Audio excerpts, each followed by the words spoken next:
Ouço Deus no murmúrio das águas dos rios. Ouço Deus no furor dos ciclones bravios. Ouço Deus no cantar matinais dos pardais. Ouço Deus no lamento de pobres mortais. Vejo Deus nas estrelas perenes de luz. Vejo Deus no esplendor que a alvorada traduz. Vejo Deus no suave perfume da flor. Vejo Deus no adeus, companheiro da dor. Sinto Deus na saudade que evoca a lembrança. Sinto Deus no morrer de febris esperanças. Sinto Deus na tristeza de ver-te partir. Sinto Deus na tua volta, irmão, a sorrir. Ouço Deus no murmúrio das águas dos rios. Vejo Deus no furor de ciclones bravios. Sinto Deus no cantar matinais dos pardais. Ouço Deus no lamento de pobres mortais.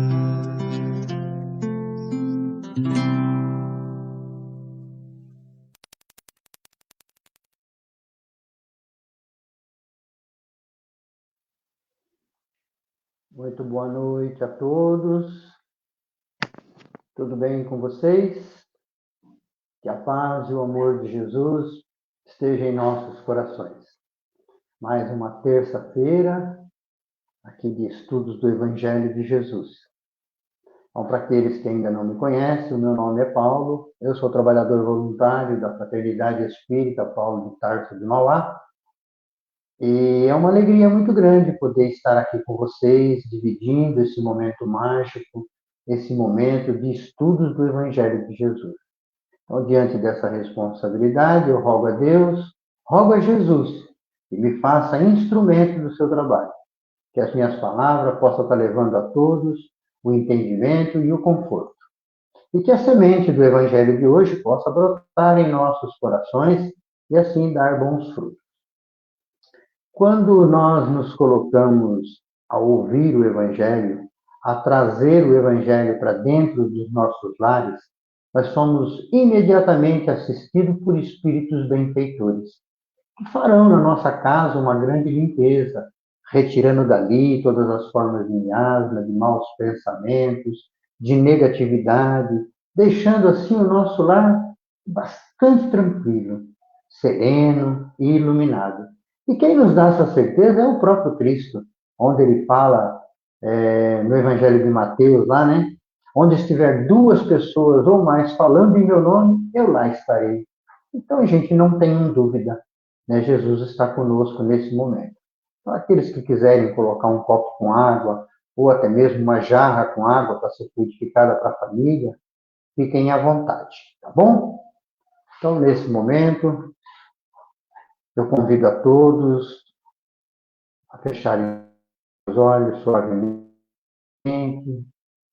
serenar o coração, esquecer as tribulações do dia,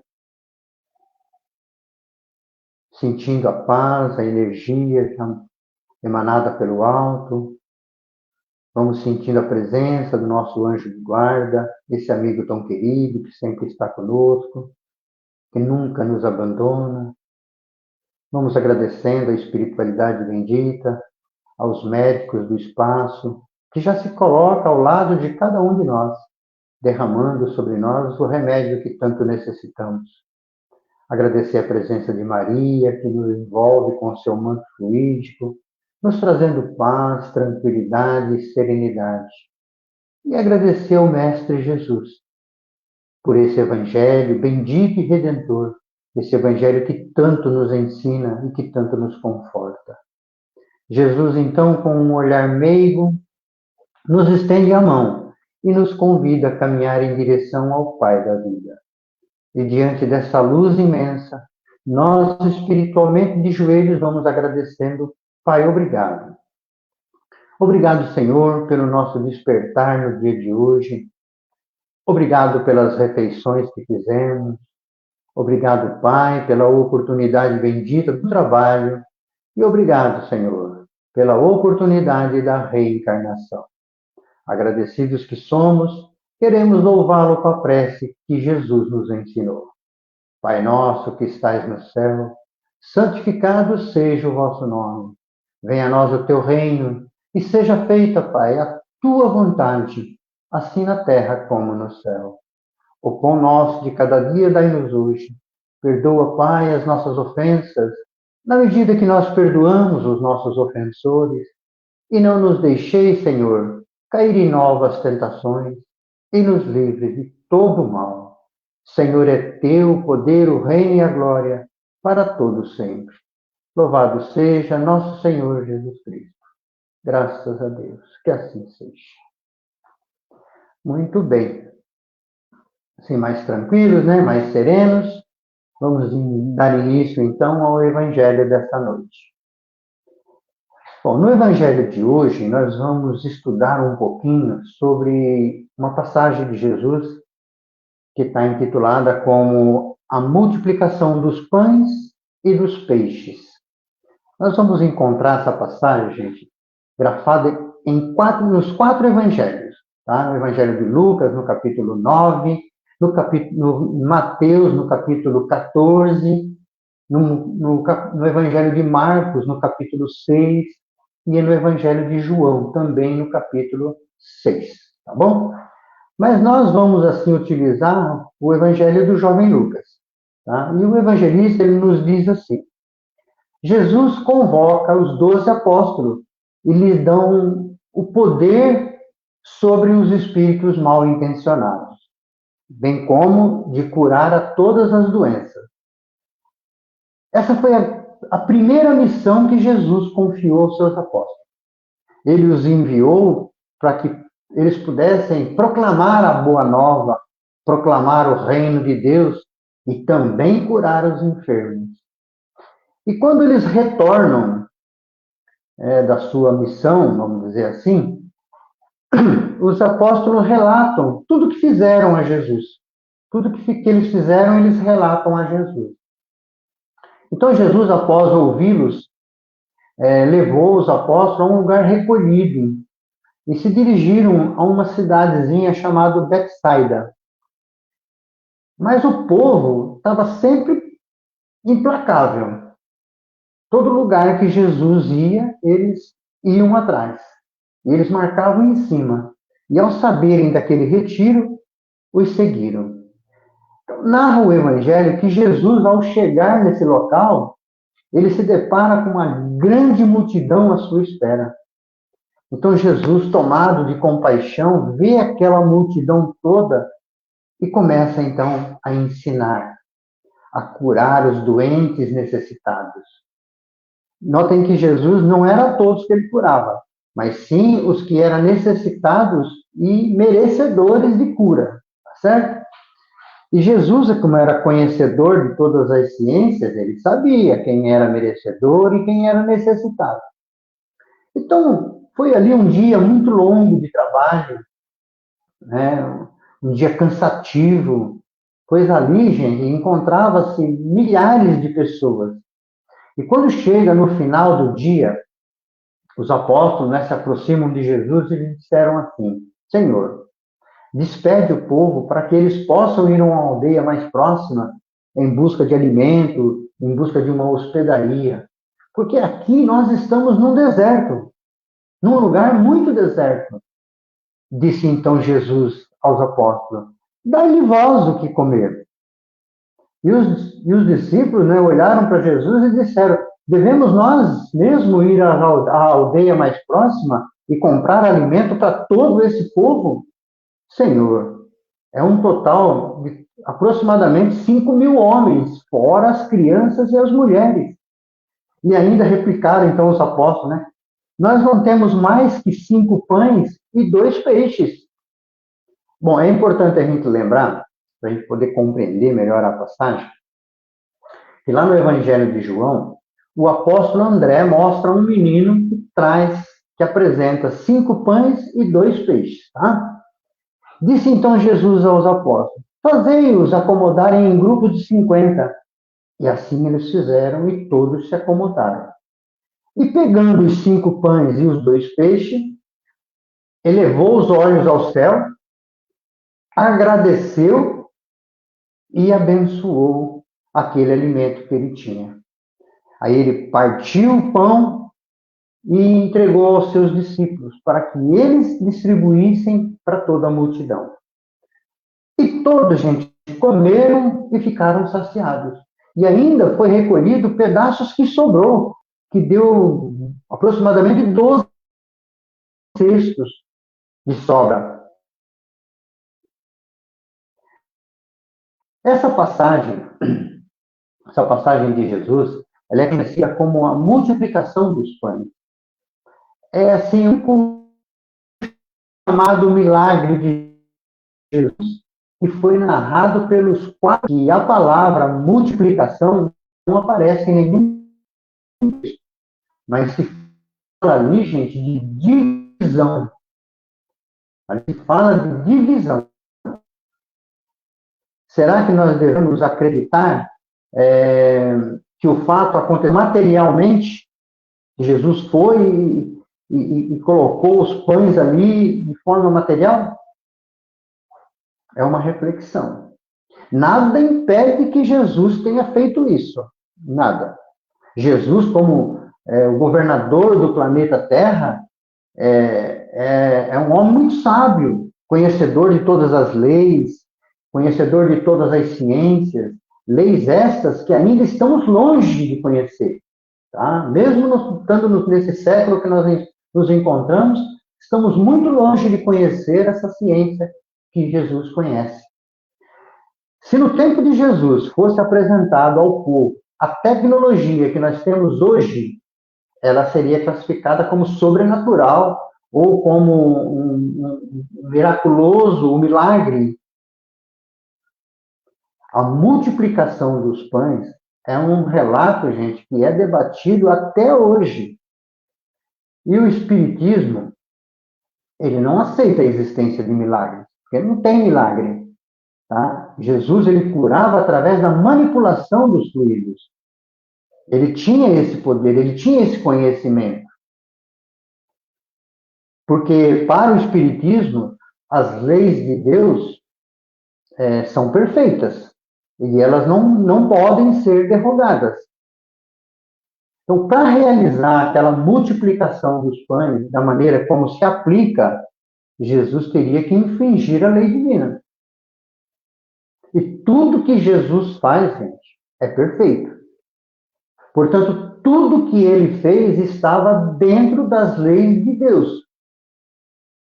Então, partindo-se do princípio da real multiplicação dos pães, há duas hipóteses que é estudada pelo Espiritismo e que poderiam ter ocorrido. Uma delas é o fenômeno de transporte. Nesse caso, os pães desapareceriam de um lugar e apareceriam ali. E isso seria, assim, seria desonesto, porque estaria tirando de alguém para dar para outro, coisa que Jesus não faria. Jesus, ele trabalhava dentro das leis divinas. E o segundo é o fenômeno de materialização, através da condensação dos fluidos. E Jesus, como conhecia todas as ciências, ele poderia sim ter feito isso. E tudo que Jesus fazia tinha um propósito de trazer um ensinamento muito mais profundo. E os ensinamentos de Jesus, minha gente, sempre tinham um fundo espiritual. Eu me lembro aqui de uma narrativa do Haroldo Dutra Dias, que é um grande orador. Ele conta uma história, né? Um caso, né? Que ele tinha um amigo que conviveu com o Chico aproximadamente 30 anos, né? E ele, estando na casa desse amigo, né, pediu a esse amigo que falasse um pouco do Chico para ele, né? Apesar de ele conhecer o Chico, mas ele não tinha tanta intimidade. E esse amigo, né, contou a ele que certa vez ele saiu numa caminhada com o Chico. O Chico fazia muitas caminhadas, né? E certa vez ele saiu junto. Mas antes de sair, o Chico enfiou a mão num saco de bala e colocou no bolso do paletó. E saíram. Logo adiante encontrou ali 5 crianças. E Chico chamou elas pelo nome, perguntou dos seus pais e em seguida enfiou a mão no bolso e deu-lhe balas. Aí andando mais um pouco, encontrou outras 10 crianças. E o Chico fez o mesmo, chamou todos pelo nome, perguntou dos seus pais, enfiou a mão no bolso do paletó e deu bala a todos. E assim continuou aquela caminhada, né, por mais algum tempo.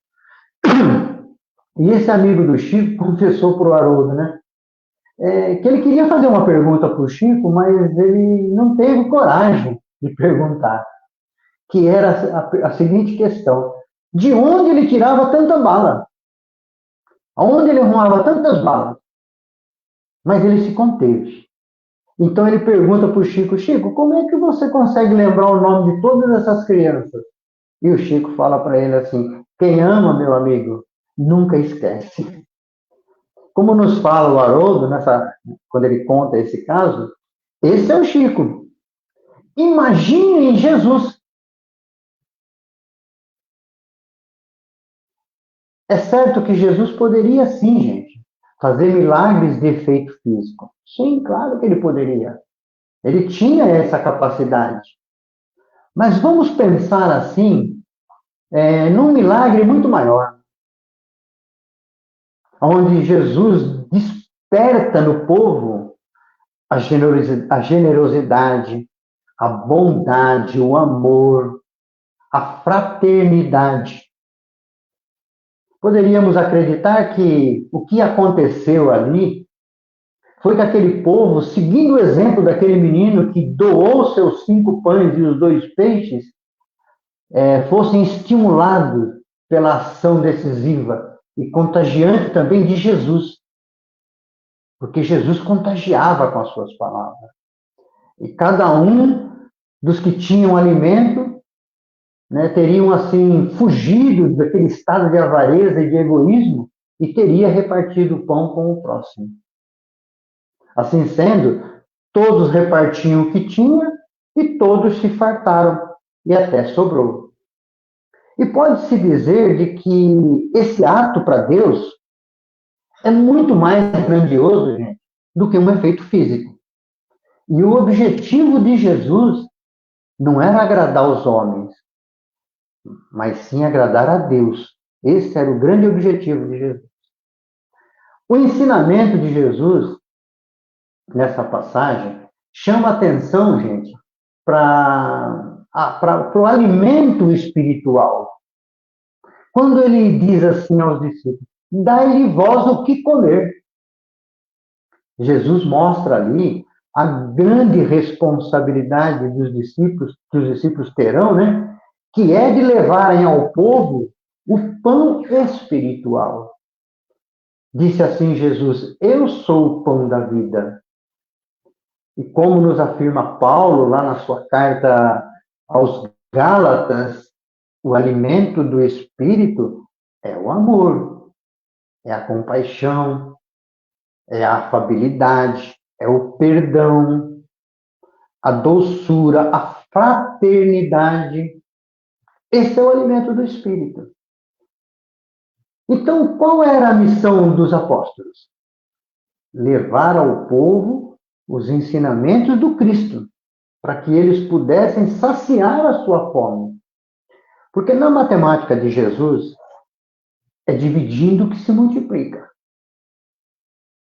Na matemática do Cristo, é dando que se recebe. E Jesus nos ensina ali que é preciso agradecer por aquilo que nós achamos que é pouco. Às vezes nós temos tão pouca coisa em casa, mas não lembramos de agradecer por aquele pouco que nós temos. Mas quando se agradece, tudo se multiplica. Disseram assim os discípulos a Jesus, né? Nós só temos 5 pães e 2 peixes. Disse então Jesus, traga-me os pães e os peixes. E Jesus olhou para o céu, agradeceu a Deus por aqueles 5 pães, aqueles 2 peixes, e pediu a bênção. E partiu aqueles pães, dando assim um exemplo de como deveria ser feito. Quando Deus nos criou, gente, Ele colocou dentro de cada um de nós o seu gene, que é o gene da bondade, que é a centelha divina. E Jesus fala, fazei brilhar a vossa luz. Jesus, quando ele relembra o Salmo 82, onde está escrito assim, vós sois deuses, vós sois o sal da terra, vós sois o fermento da massa, vós sois a luz do mundo. Aí ele acrescenta dizendo, podereis fazer o que eu faço e muito mais. Então, quando Jesus nos revela o tamanho do nosso poder, ele revela também o tamanho da nossa responsabilidade.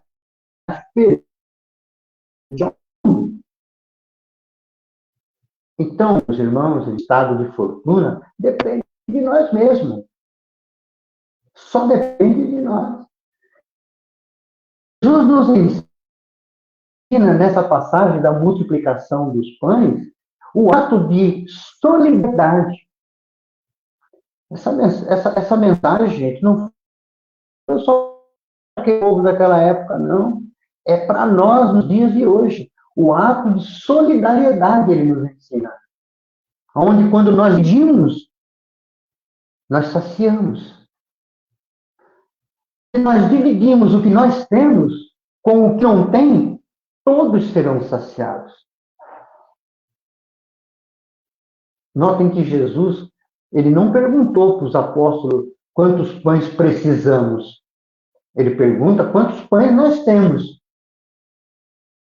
Em outras palavras, o que ele quis dizer? Para servir ou fazer o bem, eu não preciso esperar o que me falta. Eu preciso começar a fazer com o que eu já tenho. Essa lição nos mostra, através da boa vontade, a vontade de fazer pelo outro, de dividir com o outro. Poderemos, com esse conhecimento, realizar milagres da multiplicação, gente. Porque quem quer fazer não espera o recurso aparecer. Não. Ele faz com o que tem. E Jesus disse ao apóstolo, ele disse aos seus apóstolos, dai-vos vós mesmo a eles o que comer. Então Jesus nos ensina o serviço ao semelhante. E nós mesmos temos que fazer. Não é o outro que tem que fazer. Somos nós mesmos. O trabalho com o nosso semelhante é nosso. Não é do outro. Não temos que esperar que a necessidade chegue até nós. Não, de maneira nenhuma. Nós temos que ir ao encontro do necessitado. Isso, gente, é solidariedade. Isso é solidariedade. Então, da mesma forma que Jesus multiplicou os pães, nós também podemos, nos dias de hoje, multiplicar os nossos pães e dividir com aqueles que necessitam. Quantas pessoas, gente, necessitada, passando fome. Por quê? Em prol do egoísmo, do orgulho, aonde não sabemos dividir. Jesus, ele disse assim: dai antes o que tiverdes, não deixe para depois, pois é dando que se recebe. Essa é a matemática de Jesus. É dando que se recebe. Então, que a gente possa, gente, estar se conscientizando da necessidade de nós dividirmos até o que não temos com os nossos semelhantes. E pode ter certeza, todos se fartarão e ainda sobrará muito alimento. Tá certo? Vamos refletir sobre isso, né? Sobre essa passagem de Jesus, que é uma passagem muito bacana. É uma passagem, é um ensinamento muito profundo. Tá bom? Então vamos mais uma vez, assim, fechando os nossos olhos, agradecendo a Deus, nosso Pai Todo-Poderoso, e agradecendo a Jesus, o nosso Mestre amado, por essa luz que Ele derrama sobre nós, essa luz curadora, essa luz que passa pelo nosso corpo como um scanner, reestruturando todas as nossas células. Vamos te pedindo, Pai, que essa luz seja levada à mente dos dirigentes de nações, principalmente dos países que se encontram em guerra, em aflição. Que essa luz, Pai, possa ser levada àqueles que perambulam pelas ruas sem um teto para morar. Que essa luz bendita, Pai, possa chegar às penitenciárias, aos hospitais, aos asilos, aos orfanatos, aos manicômios. Permita, Senhor, que nesse instante essa luz possa adentrar na casa dos nossos familiares e que ali possa tocar cada coraçãozinho, despertando ali o amor, a compreensão e o perdão. E que um pouco dessa luz, Pai, fique conosco, para que sejamos fortes, corajosos e perseverantes na nossa transformação interior. Pai, permita também que essa luz fique lá na casa Paulo de Tarso, onde ela possa ser vista ao longe como um farol, representando ali, Pai, um pronto-socorro espiritual. Obrigado, Senhor, e obrigado a Jesus. Louvado seja nosso Senhor Jesus Cristo. Graças a Deus. Que assim seja. Muito bem. Quero agradecer a todos pela presença, pelo carinho, desejar a todos uma semana maravilhosa e que a paz do Mestre Jesus permaneça em nossos corações. Uma boa noite a todos e até o próximo Evangelho. Muito obrigado.